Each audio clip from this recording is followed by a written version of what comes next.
escapism and bushes running up that hill. That was during Love Letter, first career, September, October. Absolutely, my favourite live lounge cover. It was very, very good. It was a moment. It was definitely a moment that had definitely did it.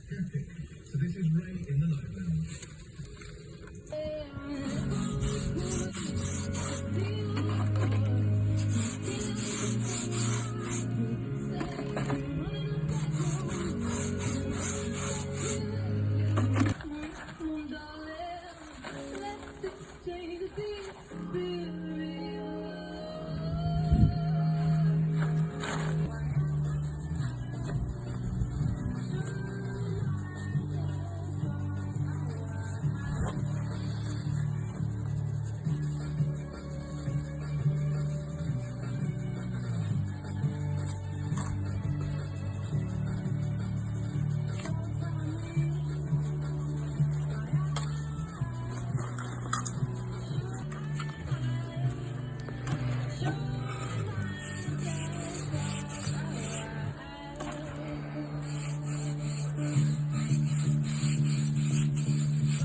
Somebody from Love Island from a couple of years back was pregnant, they had a baby. Not a name I would go for, but it's cute, it's sweet, it's cute, it's cute. However, it's literally going viral online, it's gone crazy. And so crazy, I feel like it might have even touched people in the BBC newsroom. You never know. I mean, it'll be interesting to know what the atmosphere was like this week when the news was broken. Yes.